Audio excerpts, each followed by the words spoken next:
제 기록을 보니까 지난 4월 달에 여러분들하고 같이 경배를 드렸던 것 같아요. 그래서 1년에 이렇게 참 2번씩이나 여러분들을 뵙게 되니까 반갑습니다.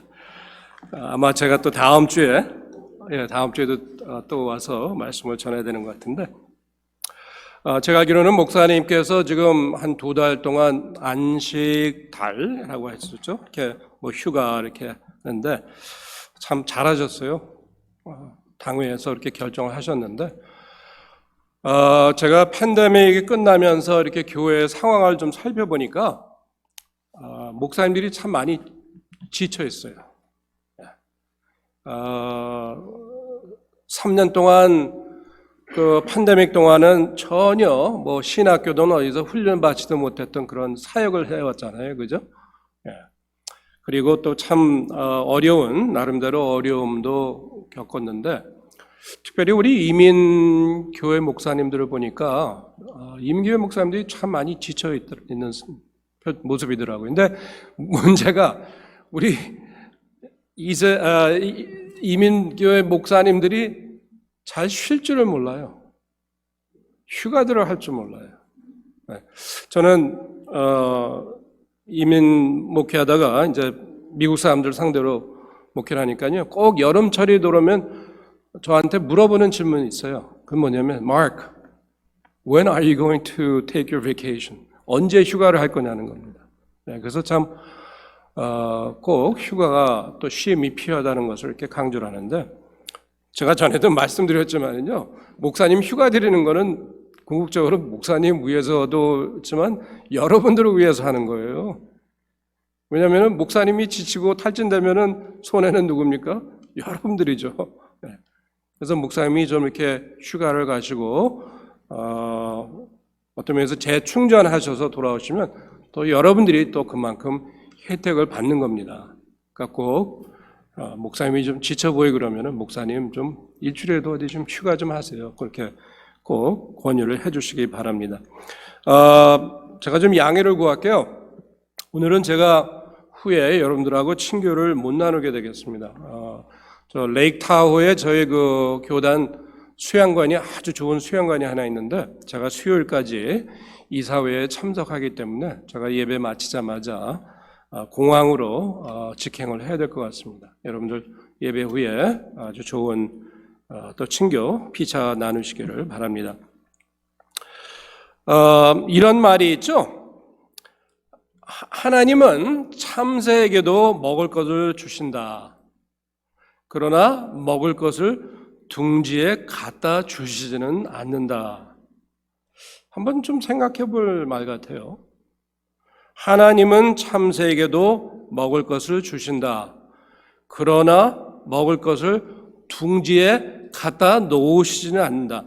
그 말을 뭐 여러 방면으로 해석을 할 수 있겠죠. 어느 쪽이 더 중요할지 뭐 그렇게 주장하는 분도 있을 겁니다. 그런데 오늘 이 본문 말씀을 통해서 저는 전자를 한번 좀 더 생각을 했으면 좋겠습니다. 그것은 하나님은 참새에게도 먹을 것을 주신다. 그러면 하물며 우리에게도 다 주시고 또 축복을 해주시는데, 그런 과정에서 우리가 어떻게 우리가 축복을 누리고 살아갈 것인가. 하나님이 창조하신 우주 안에 거하는 우리로서 그 진실을 믿는다면 우리는 하나님이 모든 것을 제공해 주셨다고 믿고 삽니다. 그렇죠? 근데 인간들의 또 어떤 면에서는 뭐 불행히도 교회 안에서도 저는 좀 이런 모습을 발견할 때가 있어요. 그게 뭐냐면은, 큰 착각은 자신이 창조하고 자신의 힘으로 성취하고 자기의 재주로 노력해서 성취했다고 생각하는 분들이 많다는 것입니다. 직장도 내가 가서 인터뷰하고 내가 이력서 제출하고, 내 사업도 내가 내 주주로 내가 갖고 있는 노하우로 잘 지금까지 건설해 왔다고 생각하고 거기에 도취할 때 우리는 큰 착각에 빠지는 삶에 살 가능성이 너무 높다는 것이죠. 한번 생각해 보죠. 저희들은요, 우리 부모님들 세대, 뭐 여러분들이 보니까 좀 지극히 나이 드신 분도 계시고 그런데 우리 부모님들이 상상하지도 못했던 그런 세상에 살고 있지 않습니까? 여러분들 달 하면 무슨 생각이 나세요? 최근에 뉴스에 났죠. 인도에서 제가 알기로는 세계에서 4번째 나라로 자기네들이 인공위성을 쏘아가지고 달에다가 무사히 착륙을 시켰다는 그런 뉴스가 있었습니다. 근데 달을 생각하면 무슨 생각이 먼저 딱 드세요? 이거 여러분들이 어떻게 생각하느냐에 따라서 이거 세대 차이가 많이 나는 겁니다. 달. 제가 달 얘기했을 때 제일 먼저 여러분들 생각나는 게 달아 밝은 달아 이태백에 놀던 달아 그 생각이 나시면은 여러분들은 좀 오래된 세대입니다. 그렇죠? 네. 근데 달에 인간이 발을 디딘 지가 벌써 54년이 됐어요. 기억나세요, 여러분들? 69년도에 그죠? 저는 아직도 기억나는 게 한국에서 뭐 그때 누가 다 집에 TV가 있습니까? 흑백 TV 누구 그래도 좀 잘 사는 집에 자그마한 흑백 TV 갖다 놓고 동네 주민들이 다 그냥 마당에 모여가지고 그 착륙하는 발을 딛는 장면을 본 기억이 아직도 생생합니다. 지금 얼마나 우리는 좋은 세상에 살고 있습니까? 몇 개월 걸려서 여행하던 그런 나라들을 이제는 하루 만에 갈 수 있습니다. 한국도 지금 몇 시간 걸려요? 12시간? 그죠? 예. 올 때는 더 짧아요. 10시간 걸리고. 소포도 하루 만에 어디 있는지 보낼 수 있습니다. 여러분들 소나기에 다 하나씩 이거 들고 계시죠? 이게 뭐예요, 이게? 스마트폰이라고 그러잖아요. 아유, 근데 전화기가 점점 스마트해질 때 우리는 점점 바보가 되는 것 같아요. 이제는 뭐 전화번호 하나 외우지도 못하고 다 이거 의존하는데 우리 부모님들은 이거 꿈도 못 꾸셨잖아요. 그죠? 네. 지금은 뭐 여러분들 카톡으로 한국에 무료로 전화도 할 수 있습니다. 네.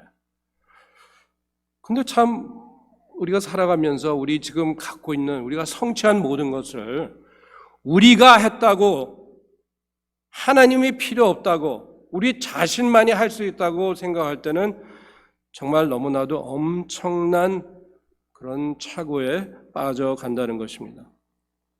저는요, 얼마 전에 미국 뉴스를 보고 깜짝 놀랐어요.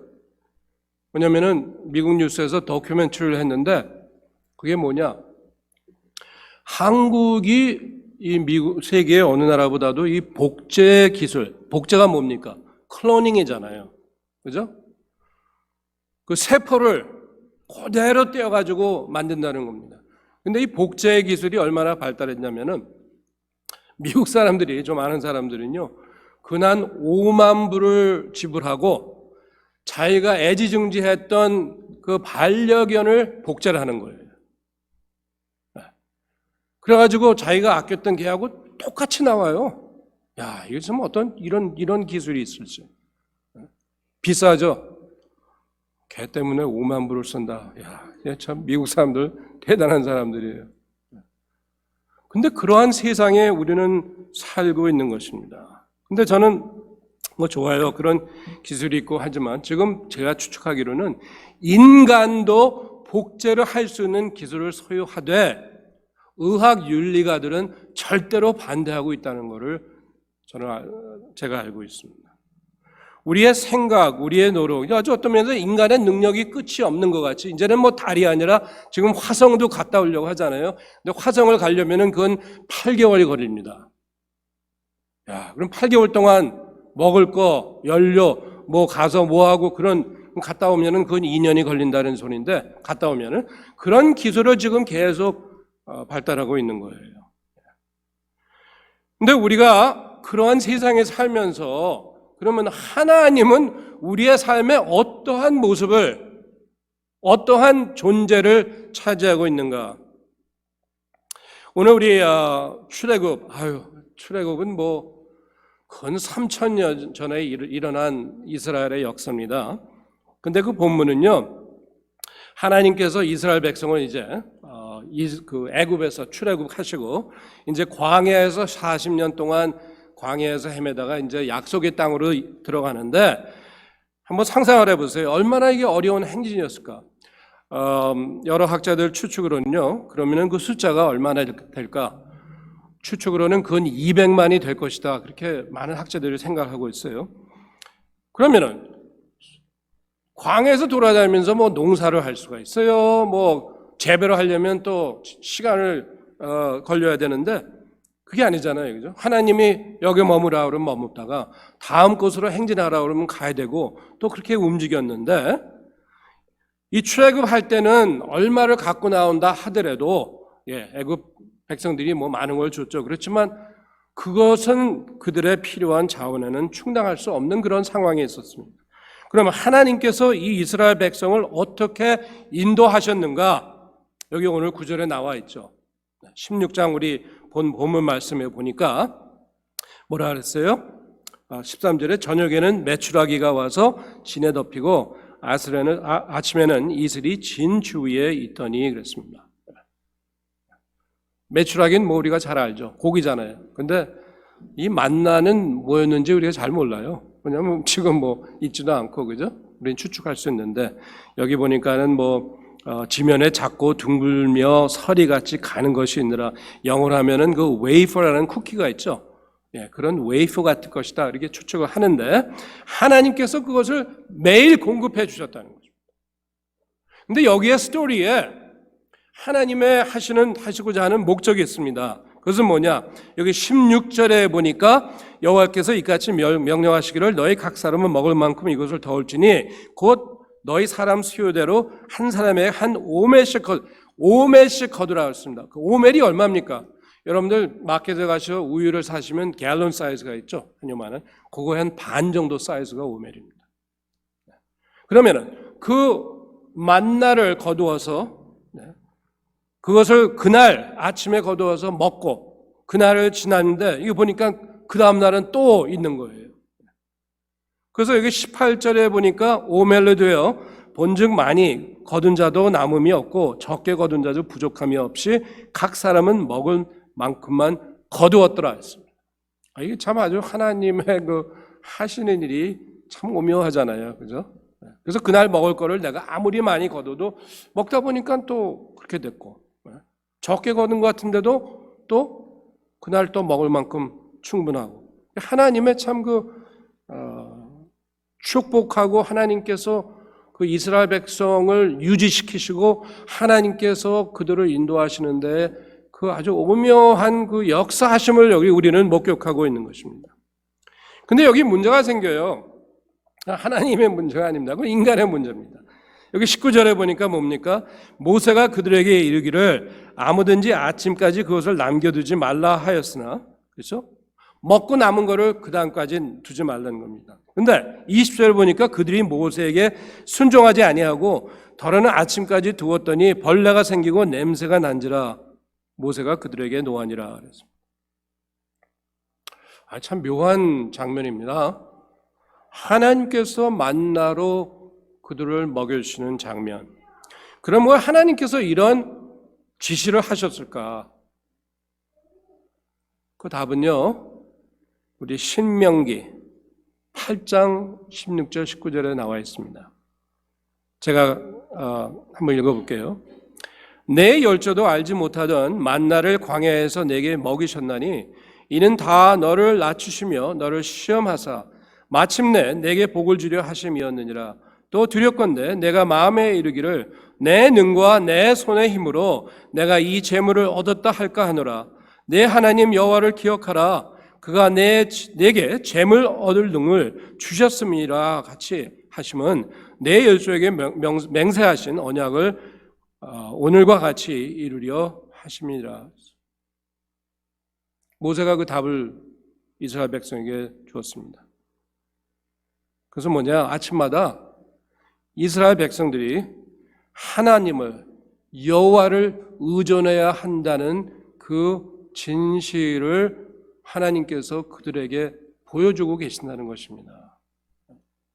여러분 미국에 아주 유명한 신학자들도 많고 목사님들 많죠. 근데 그 중에 존 파이퍼라는 분이 계십니다. 여러분들 이름 들어보셨고 또 책도 읽으실 사람 있는데 존 파이퍼 목사가 이렇게 말을 했습니다. 하나님께서 광야 생활을 통해 성취하시고자 한 목적은 자신의 백성들이 깊고 강하게 그리고 끊임없이 하나님께 모든 것을 의존하게 하심이었다. 광야의 체험을 통해 생각이 있는 사람이라면 절대로 내 능력, 내 힘으로 내 모든 부유를 얻었다 하지 못하게 함이었다. 여러분들, 우리 살면서 계획하고 사는 거는 절대 잘못이 아닙니다. 그러나 우리가 어느 순간 그 계획도 하나님의 생각 없이 내 의지로, 내 생각으로, 내 재주로, 내 꿈으로, 내 노력으로만 하려고 한다면은 우리는 하나님에게로부터 발걸음을 멀리하기 시작한다는 것입니다. 저는 이 구절을 읽으면서 여러분들 여기 보니까 대다수가 부모님이신 것 같아요. 다 자녀들 갖고 계시죠. 얼핏 이런 생각이 들더라고요. 그럼 왜 하나님이 백성들이 자기에게 의존하게 하시기를 원하시는가? 그냥 풀어주고 살게 하지. 그런데 이제 부모가 되니까 이런 생각이 들어요. 부모로서 제일 슬픈 순간이 어느 순간인 것 같아요. 다 이제 자녀들이 장성하죠. 네, 큽니다. 제일 슬픈 순간은요, 자식들이 나는 이제 컸으니까 아버지 엄마가 필요 없어 할 때가 제일 슬픈 순간일 것 같아요. 네, 저도 딸만 둘입니다. 우리 박 목사님도 딸이 둘이죠. 이 목사님들이 이상하게 딸부자들이 많아요. 제 두 아이도 지금은 이제 30대인데, 저는 이렇게 어렸을 때 기억나는 순간순간들이 있어요. 순간은 언제냐면, 제 딸아이가 둘째가 조금 이렇게 좀 큰 아이보다 좀 용감하다고 그럴까요? 말괄량이라고 그럴까요? 또 나쁘게 하면 천방직축이라고 그럴까요? 근데 얘가 꼬마였을 때 아장아장 걷고 그럴 때 어떻게 했는지 이 부엌에 다이닝 테이블에 올라간 거예요. 근데 올라가긴 올라갔는데 의자를 이제 갖고 올라갔죠. 올라가긴 올라갔는데 이렇게 내려다 보니까 지 키에 맞지 않게 이게 무서운 거예요. 그래가지고는 제가 옆에 있으니까 어떻게 해야 됩니까? 아빠 하고 이렇게 손을 하는 거예요. 그게 뭐예요? 와서 나 도와달라는 소리 아닙니까? 그러면 물론 제가 가서 걔를 덥석 안고 밥상 밑으로 내려오긴 했는데, 그런 아이들이 자라서 제 딸아이가 감사하게도 그렇지는 않아요.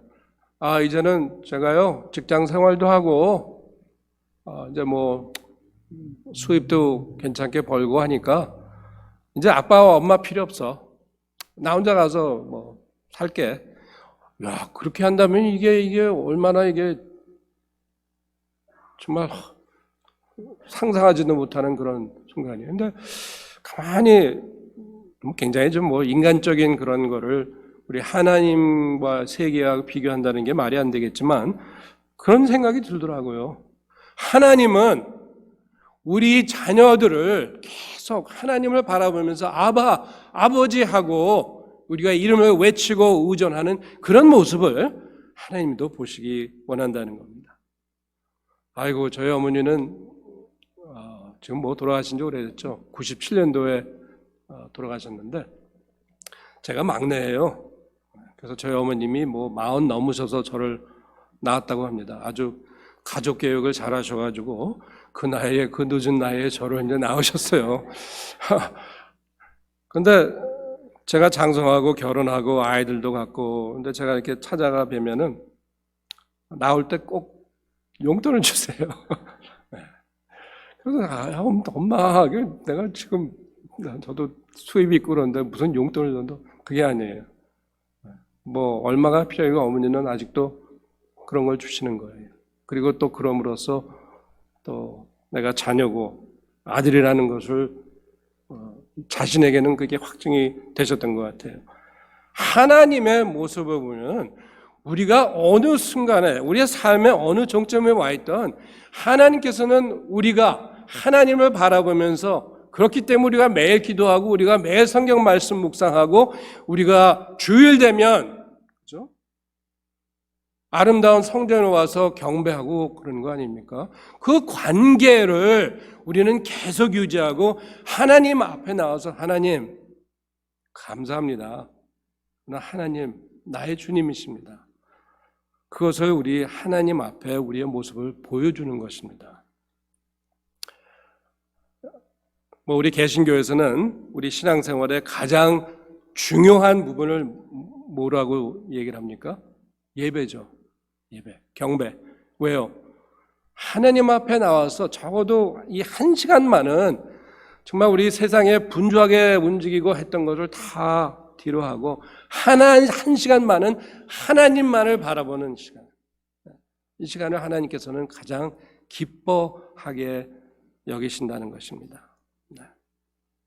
신명기 8장 3절에 보니까 너를 낮추시며 너로 줄이게 하시며 또 너도 알지 못하며 내 열조도 알지 못하던 만나를 내게 먹이신 것은 사람이 떡으로만 사는 것이 아니요 여호와의 입에서 나오는 모든 말씀으로 사는 줄을 너로 알게 하려 하심이라. 익숙한 구절이죠. 그게 뭡니까?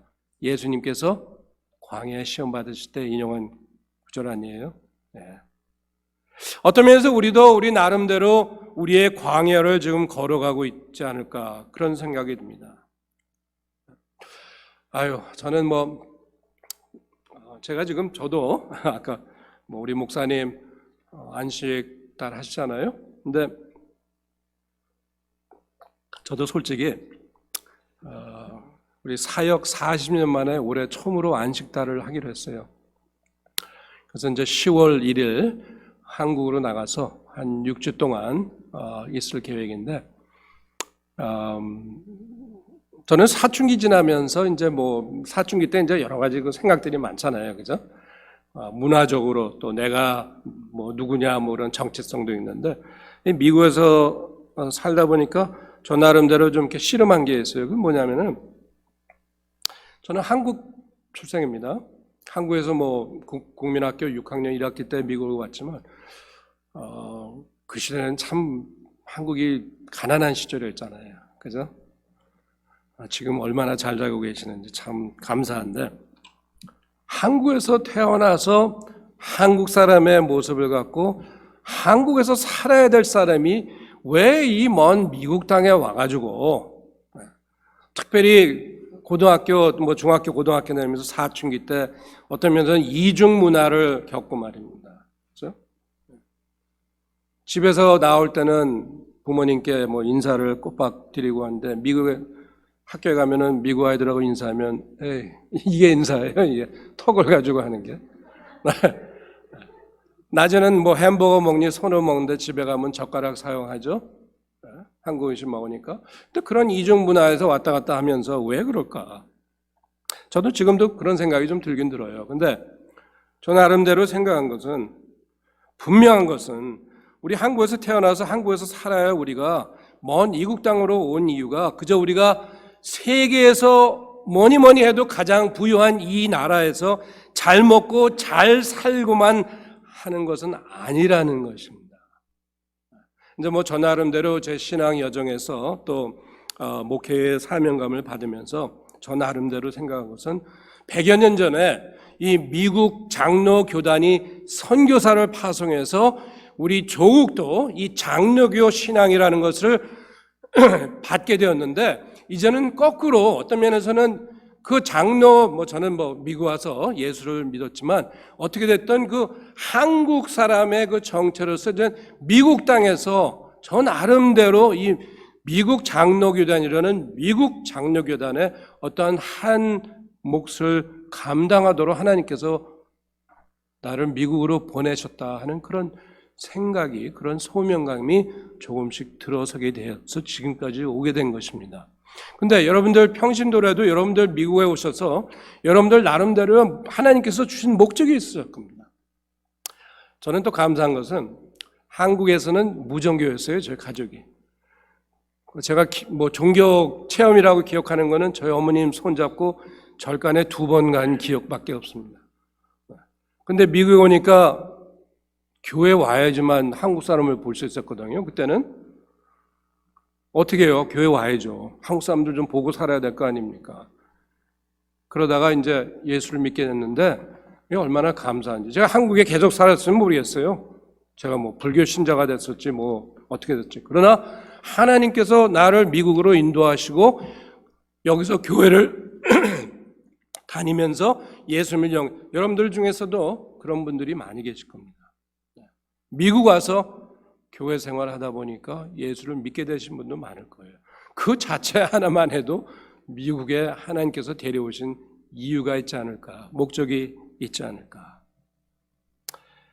잘 먹고 잘 살고 우리 이 세상을 하직한다면은 우리 얼마나 참 허무한 인생이었을까. 그러나 우리가 하나님의 뜻을 파악하고 여러분들께 하나님께서 주신 그것이 예수를 믿고 신앙생활하는 것. 아니 또 어떤 면에서는 여러분들이 자녀를 통해서 자녀들을 잘 인도하고 아니 여러분들이 정말 한 영혼이라도 예수 앞으로 인도하는 그런 역할을 감당하실 때 정말 하나님을 의지하는 그 모습을 볼 때 하나님께서 여러분들에게 향하신 그 뜻을 여러분들은 성취하고 살아가신다는 것을 저는 이 자리에서 여러분들에게 선포하고 싶습니다. 예수를 믿고 하나님을 의존하는 삶을 산다면 우리에게도 약속의 땅이 기다리고 있기 때문에 그렇죠? 네. 저는 여러분들이 이 아침에 말씀드리면서 이런 질문을 하고 싶어요. 여러분들 삶에는 만나가 무엇입니까? 만나가 무슨 뜻이라고 했어요? 이것이 무엇이냐, 그죠? 자, 오늘 설교 제목인데 하나님께서 충분하게 주셨을 것입니다. 미국 땅에 와서 여러분들 우리 참 여러분들 피땀나는 노력으로 많이 성취하시고 많은 것을 얻으셨습니다. 그러나 하나님께서 충분하게 주신 것에 욕심이나 의존하지 말고 그 주신 그 만나를 통해서 하나님께서 여러분들에게 향하신 뜻을 온전히 알고 행진하시는 여러분들 되시기를 축원합니다. 그렇지 않다면은 저 이스라엘 백성 그 사막에서 패한 사막에서 죽어난 이스라엘 백성들과 다름없는 그런 삶을 우리는 살 수 있기 때문에 여러분들 하나님께 주신 만나를 통해서 하나님을 의존하는 그 모습을 유지하는 예수 그리스도 안에 그 믿음 생활을 하시는 여러분들 되시기를 주님의 이름으로 축원합니다. 앞으로 열심히 여러분들 나름대로 삶을 행진하시고요. 저는 요새 와서 팬데믹을 통해서 그랬는지 이런 생각이 자꾸 들어요. 예수님 좀 빨리 와주세요.